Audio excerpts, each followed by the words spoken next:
All right, welcome to the podcast. On today's show, we're talking to Gato. Either one of you can take this question. For the people who don't know, what does your company do? We make dark chocolate covered nut butter stuffed medjool dates. And they're delicious, by the way. We had them. Nick approves. Unbelievable. What made you want to, of all the things you guys could be doing with your time, what made you want to start this company?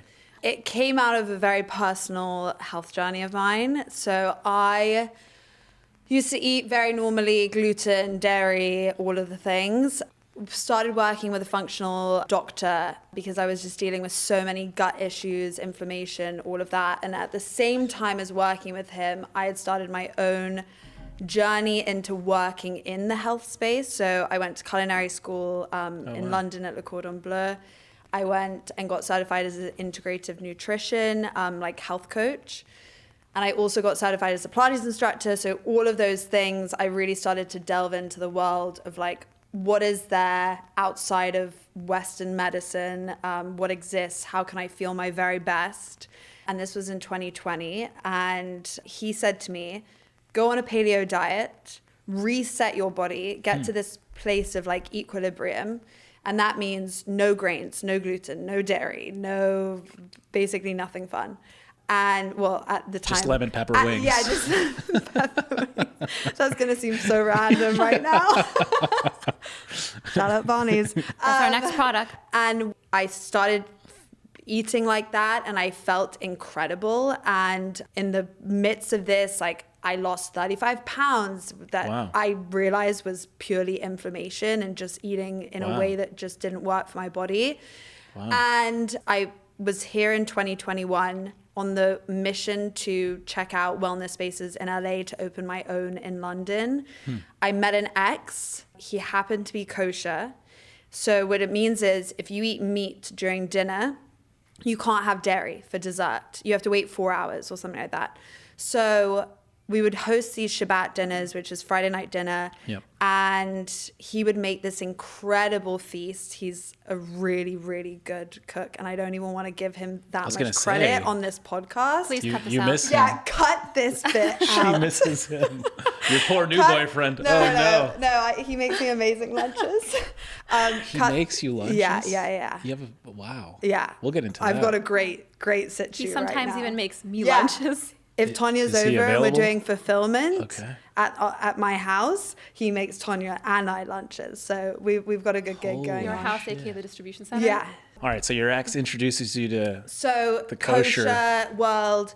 And we were hosting these Shabbat dinners and people were like, what do we bring? And it was either bring kosher wine or bring vegan desserts. And more times than not, people brought some sort of vegan cupcake or cake or whatever. And it was so shit. And it was like, why are we eating this stunning meal and then ending it with something so awful? So I started experimenting and I always loved dates. I started with medjool dates, stuffing them with walnuts, then cashew butter, coating them in vegan dark chocolate and sprinkling them with sea salt and stuffing them in the freezer. Fire. That's still our original flavor. And that's our original flavor. That's incredible. And Tonya was coming to those dinners. Yeah. Demolishing all the dates. Yeah. Yes, of course. And asking to take some home as well. Yeah. Smart. And it just became one of those things that was like, people would have a birthday. Oh, can you make a batch? Someone's hosting a dinner. Oh, can you bring a batch over? Yeah. And this was in 2021. And Tonya said to me, you need to launch this as a product. And at the time, I was building out my own private Pilates and EMS studio. Okay. Do you know what EMS is? Yeah. Yeah. So I was building that out and I was like... Where were you doing that? Here in West Hollywood? It's at the back of my house. I built a studio back there. Nice. I was like, I don't have the capacity to be making dates and things and whatever because I was still hustling, trying to get clients and things like that. And then in 2023, in December... But did you ever think about it seriously, or were you like, haha, yeah, that's funny? No, or did you like consider it for a second? I never. Okay. Never for a second considered it. Okay. Yeah. You just thought this is something you were known for. People I like was just it. like, It's like your party I'm trick. making a good dessert. Like, So what? So what? Like, I never really envisioned it being anything other than that. And then Tonya wrote me an email in December of 2023, which was a full business plan for 2024, broken into each quarter. Okay. Like, this is how we're going to launch this product. And in my mind, I was like, okay, well, if I'm not having to do it by myself, Yeah. and I've got someone who can also help with the heavy lifting of this. And initially it was going to be us starting with like friends and family picking it up from my house and her house once a week. I was like, okay, I now have a very set client base that I'm training. I know when I'm free, I can make these in between clients. I'm going to train Tonya. She can make them as well. We'll do it on weekends. And then January launched 2024. So before we get to that, so when you saw this, 'cause this is the question I get all the time, actually, oddly enough, let's facilitate some answers for people. So the question that sometimes I get is like, someone will see talent, and whether that's like this person's a fitness instructor and is just starting and let's help her scale, right? The business mind comes in, and then the business person's always like afraid to approach because that person is the person doing the work, right? But sometimes what's missing is like that person needs a business person to either just simply put, have more confidence to do the thing they're already kind of doing and maybe a path to scale. And so what did you see in this whole thing? I think I just became obsessed with the product, and I'm not even that big of a dessert person. Outside of chocolate, I don't really go for dessert. I mean, once in a blue moon, I'll get like a slice of cake or something like that. And this just felt like cake, but also good for you. And I was like, this is really phenomenal. Like I would eat this every day. And so there was zero intention of ever being involved in this. I was in AI and software and consulting, so no CPG food background whatsoever. And I think I wrote that business plan just dreaming about the dates and feeling rather inspired on that particular day. So that's amazing. To be honest, we kind of stumbled into it because I think we were both really obsessed with the product and felt like more people would be as well. And then the whole point of launching at a farmer's market was this proof of concept to see, you know, is it just us? Right. Does the world agree? Do others agree? And our friends and friends of friends, or would completely impartial people who have never seen us before feel the same way about it? Yeah. And so we launched at Melrose Place Farmers Market in February of 2024. And the response was just overwhelming. And the rest of the year was spent playing catch up to demand and just trying to figure out, like, how do we satisfy That's so fun. these people asking for other farmers markets and stores and cafes. Oh, do you ship? Oh, I'm a different state. How do we get your product? How do we try you? And yeah, that was 2024. Why the name? What does the name mean? Gabriella, Tonya. Gato. Gato. You guys done this before? It's like, But also, That was filmed amazing. like 100 TikToks of us saying. That's unbelievable. but also it's like Gato, like You could've went cake and- toga. cake in French. Yeah. Gato. Trust me, I Gato. thought of toga for a second. But then I was like, that's a Greek dress. Like, that's not what we're all about. That's what toga means. Yeah. So I was like, that ain't it. Okay. So our names, cake and French, we're going after the indulgent dessert. Like, think of us as the next La Durée, especially when you look at our gift boxes. How can we be like the next premium, giftable, delicious sweet treat, but for a change, one that isn't shit for you? Because if you look at the ingredients in a macaroon, you don't even... Yeah. I was actually looking this up for fun. I just want to show you the list.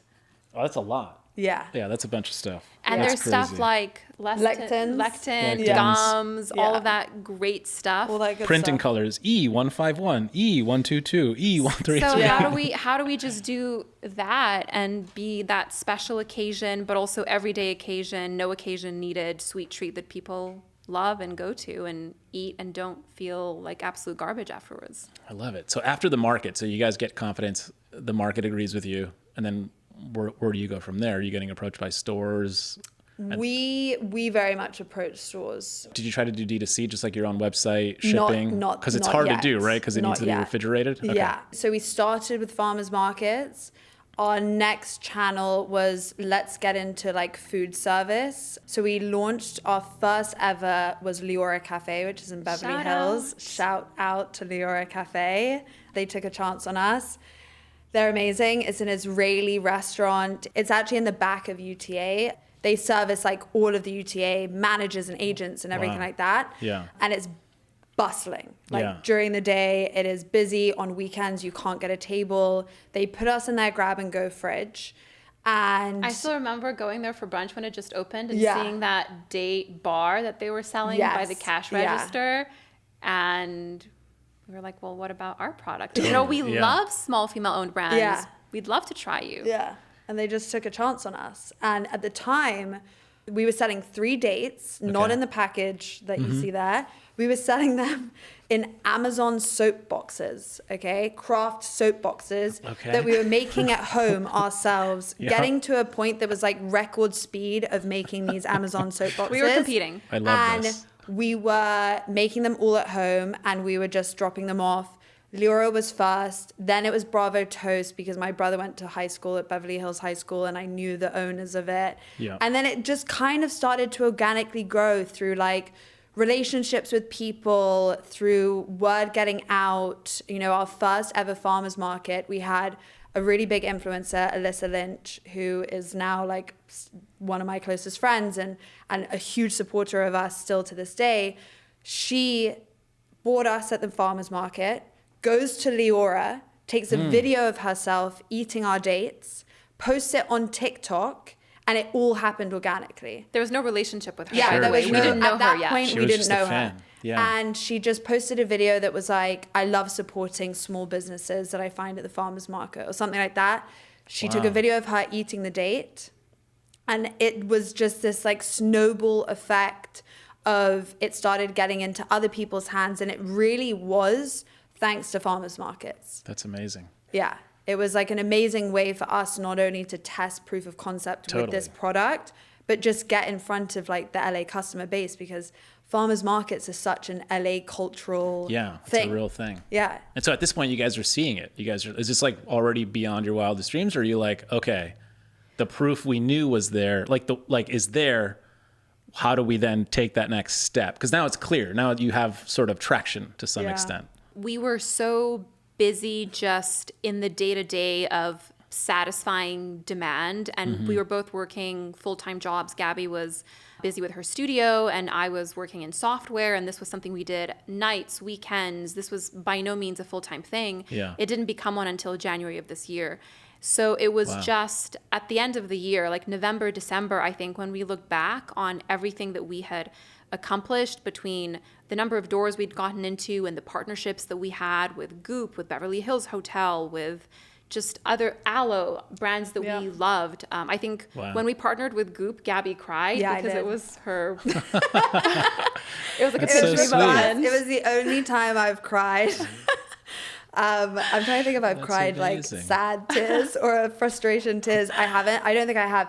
But I cried happy tears because Goop is the reason why I got into health and wellness. I used to be in real estate development for 6 years and I transitioned and like did a whole 180 because I used to read Goop when I was 17 years old at boarding school in London. That really dates you? Yeah. And both of us. Yeah.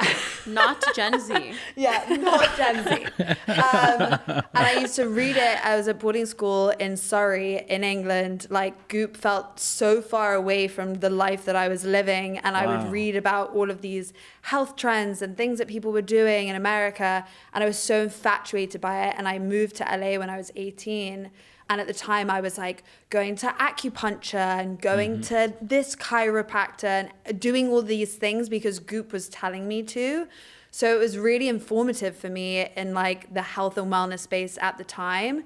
And it played a huge role. So when we got into In Goop Health, which is a summit that they do every November, year. October. Every year, which they bring in like different brands and speakers and people within the wellness space. When we got into that as like a snack offering there, I cried. And also Valentine's Day gift guide, I cried. That was special. That was very it's special. Like a very full circle moment. Yeah, for you. very. There's been many of those. That's really for cool. This. And so basically by the end of the year, we sat down and had this conversation about if this is ever going to be something real, we need to give 100% of our time and more to this business. It can't be a side hustle or we will forever be a farmer's market brand, and there's nothing wrong with that. But we had bigger goals. We, want to go international. So we have a lot of plans and we're going to need 200% of our time to do that. Did you guys raise capital, or you have raised We capital? we just did. Okay, Friends and family round. Very nice. Yeah. And you're done raising? We're done raising, and hopefully that lasts us through the next 12 months. Okay.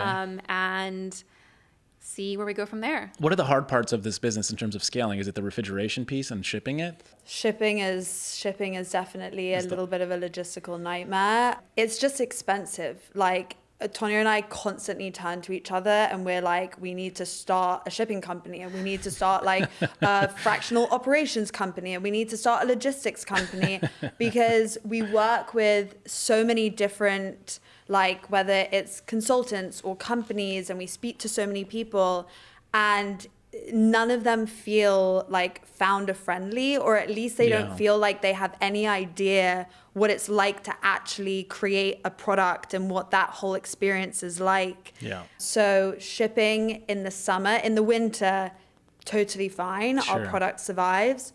You know, our chocolate is tempered, so technically, like, it can live within a 60 to 68 degree range, but it cannot be sitting, you know, out in the sun. And if you're shipping some of these mail services that we have in the US that delay shipments by 5 days, then our product definitely takes a hit. Yeah. So how do you guys view that now? So it's basically just like the grab and go section where there's refrigeration?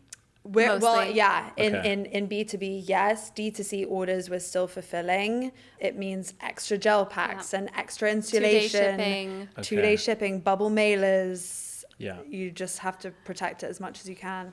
Oof. And then on, I guess, like more of a macro scale, what I've struggled with the most, I think, is the thinking versus doing, because sometimes it doesn't feel like there's time and space for both of those things to exist in conjunction. Because as an ex-consultant, I did a lot of strategy work for clients and would hand it over to them and they would implement. And so I'm doing the thinking, the analysis, the research, and then it's up to them to go and implement that and put it into practice in their business. And what's happening now is we're the thinkers and the doers. And sometimes getting out of the tactical, just getting through the day and doing the bare minimum to keep the business alive and going takes up all of your time. And then you're not left with any time to think big picture and like understand where you're going. Yeah. And there's always that like push and pull between the two. So it's definitely bandwidth. Do you have to like hire a team? No Is that team. your next step then? Not yet. Not yet. Not yet. We're trying to get away with like fractional consultant services here and there, but it's just you're looking at the team. Yeah. You're looking at the team. It's just us. Yeah. You're looking at the chefs, the delivery people, the logistics, the freight, the everything, marketers, social media. So I was on the phone today with Phil is his name. He works at Gary V, has a VC at Vayner Fund. And I was talking to Phil, and like we've had people on the podcast that have gotten investment from like Mark Cuban, and Mark Cuban has capped their salary because he wants the founders to be hungry. So Phil and I were just talking. Yes. Hungry is hungry is generous. So Phil and I were just like talking about this philosophy. And at Vayner, he's like, we don't want that at all. He's like, we want our founders to be like not stressed at all, because we view them as visionaries. And the worst thing you could do is keep a visionary under pressure, whether even if it's just like financial, like if they can't pay their bills, how can they think big? Yeah. And it was this really interesting like mindset. I was like, that's really beautiful. I don't know that that's shared amongst the venture community, but it gave me like a sense of peace. I was like, that's really nice, because it's true, you know? And I think there's a million ways to do it. One way is to hire a good team. Yeah. But it all comes down to funding. And it was this interesting way of like, oh, wow, if you really want to win, it makes sense. If you really want to win, you should let the founder be the founder. And the vision piece is everything. Yeah. I mean, obviously, like everyone deserves to earn like a living wage where your cost of living is covered. But I think that as founders, the business becomes your baby, your identity, your child, and so intrinsically linked to you that you're like, oh, but I could be using this dollar in 5 other ways. So why is it just sitting in my personal account now? I'd rather reinvest it and see it go further. I mean, it is a balance. I think it's also Favorite so child. personality based. Totally. Like every founder is different. And I know that for me, for instance, I have always operated best under the most stress. Duress. Yeah. Yeah. Like that's just, I've been like that since I was in school. Yeah. Like I never ever studied for an exam until it was the day before.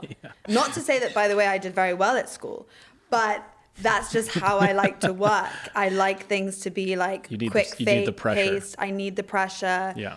And like some people can't operate like that. And Yeah. I totally also understand that part. So I think it's a bit of a balancing act. Like Tonya and I are very good at, I think, recognizing where our strengths lie and where they don't. And I think that's really important as a founder to be able to take a step back and say, okay, you know what? I'm great at X, Y, and Z. I need to hire out for A, B, and C because me trying to tackle that is only going to lead to mistakes. It's only going to cost money. And hiring out is going to be far more effective and useful. And then you can focus your time on the things that you are actually good at. Yeah. That being said, hiring out is so hard. Yeah. So yeah, fully Really on board hard. with not Yeah. reinventing the wheel, but finding good talent and people who are so hungry and motivated and ready to think out of the box and just like problem solve and just not take no for an answer is so hard. Yeah. I think we've maybe found a couple, Yeah. but we can And when you count find them on the them, hands of one hand. Yeah. On the You do fingers of not one want to hand. let them go. Yeah. The one thing I found with the sports bar project is like the more I talk about it and they'll just be intrigued. Yeah. And like sometimes those people keep coming back and it's like, oh, they want a job. Like they're so excited about this. They're as excited as I am.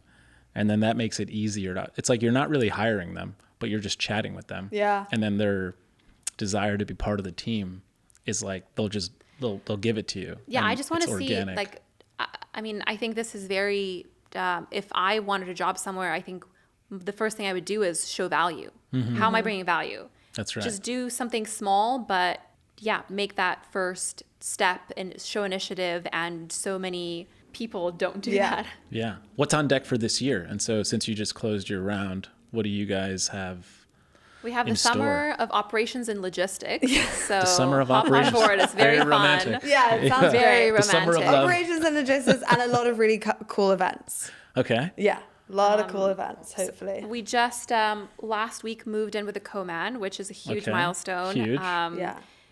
Despite Good the for fact you. that our product is quite manual and there's a lot of complexity associated with making it, we found someone who, took the chance on us, and we're very, very grateful to them. They're awesome. It's going to take a little bit of time to iron out logistics around making the perfect Gato date in a different environment with different equipment, and then fulfillment and all the other things that they're doing for us, and then just figuring out better shipping, better freight, better raw materials, all of the things that we currently have in place but that could be optimized. That's the next 3 months. I promise there's more exciting stuff Yeah. happening. Yeah, as a lot of well. cool events.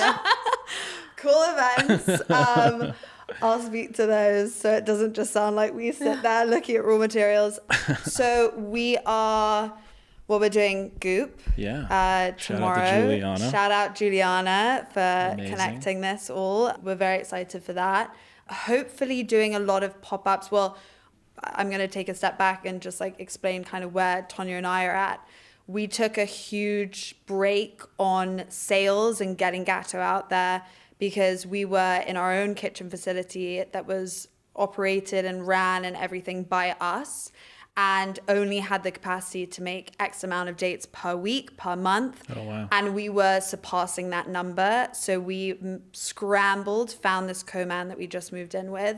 And we took a pause on sales because we just couldn't meet demand.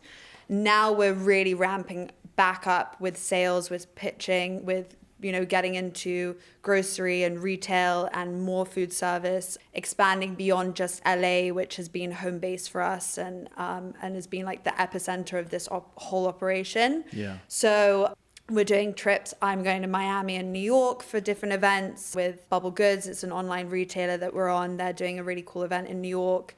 I'm going to do demo days in Miami. Tonya's going to Portland, Oregon to do demo days at markets. We're over there. And also when we're in these cities, we go and basically pitch as many places as we can. So we get like a list from either our community on social media, who I'll write a question box and they'll all input like, oh, I live in Oregon, or I live in Portland, you should check out X, Y, and Z, or I live in Miami, please get into these stores. And we'll go and we'll take samples, and we don't have a distribution center. It is, or a company that we're working with. It is Tonya and I showing up and giving them samples, sometimes writing a nice little note. Goes a long way. Yeah, it goes a long way. Leaving a business card, and then like continuously following up.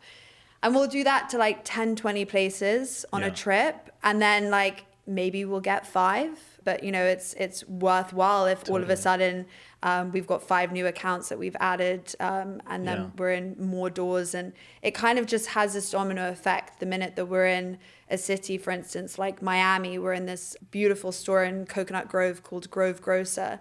And they are like moving product in a way that I mean, we've seen it in a handful of places, but it's really insane how much product they're moving.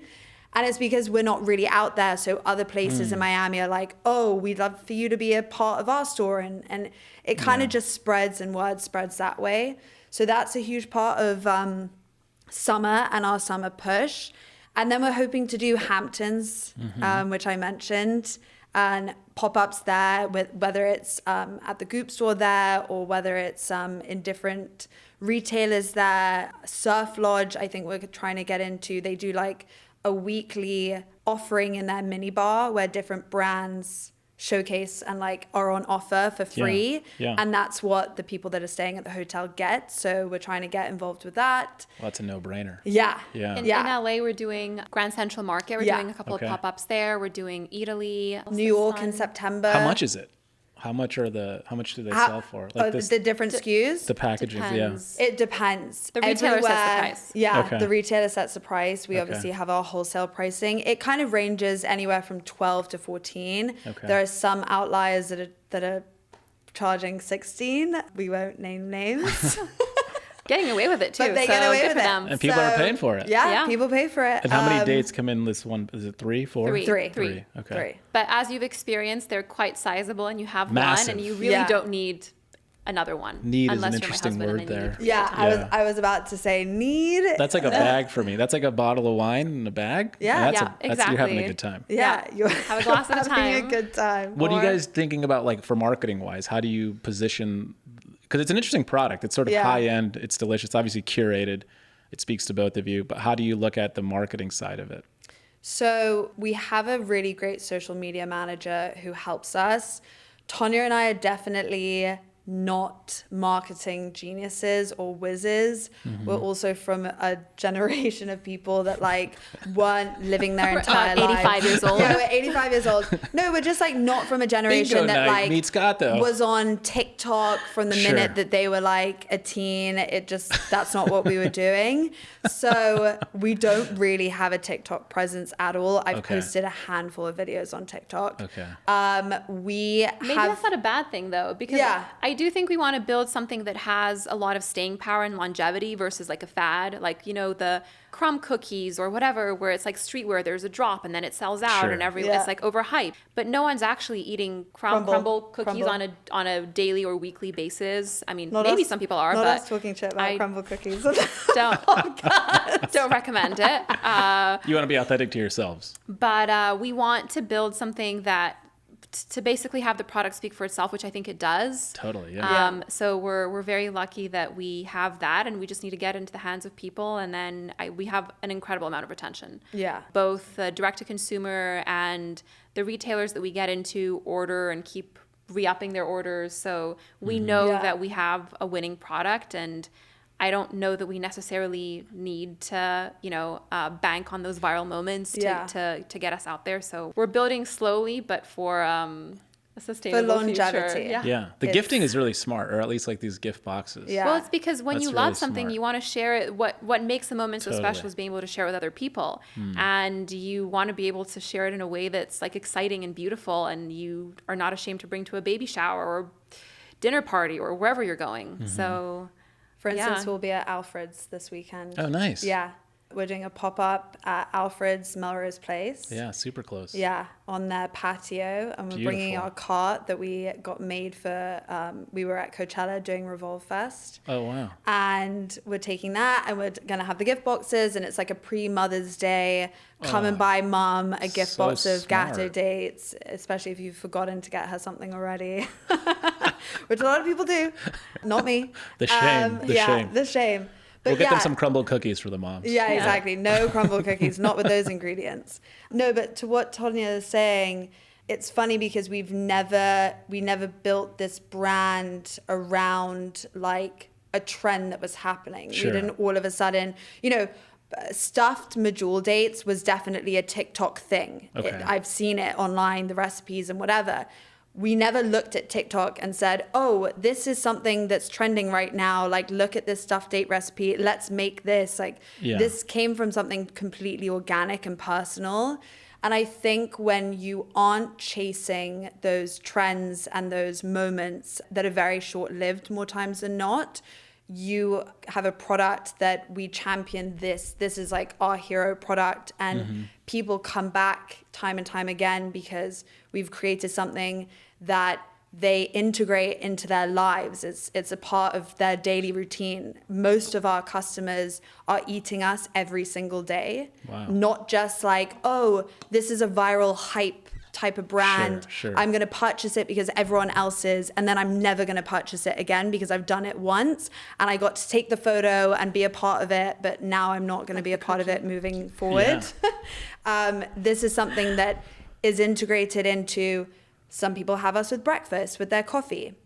Some people are having us at 4 p.m. when it's Pre-gym. like energy slump, pre-gym, after dinner for dessert. We are like a moment of self-care and self-love, and people have integrated us into their households, and it's enjoyed by from kids to grandparents and everywhere in between. Husbands, boyfriends, ex-boyfriends. Actually, yes. Enjoyed on a daily basis. Enjoyed on a daily basis, I'll have you know. I believe it. Yeah. I would. We have a photographic proof, but he's purchasing it on a daily basis.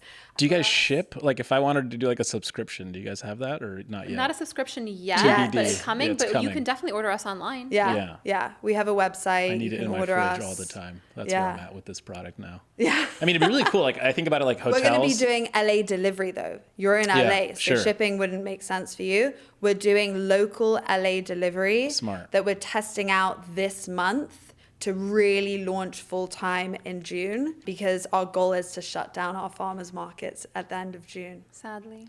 That's a good goal. I mean, that's really smart to do it that way. It was an amazing It brand served its awareness purpose. and Yeah, it served its purpose. But Tons of feedback. It's a really, the feedback loop has been incredible. Yeah, Literally that's introduce something everything. new and then you immediately get feedback from dozens of people. But it's just such a challenging sales channel with like the logistics and the fees and the labor, totally. and it's a good experience though. We worked them for 5 months. You're hustling. Every single Sunday for 5 months. Tonya and I were at a farmer's market. I love that.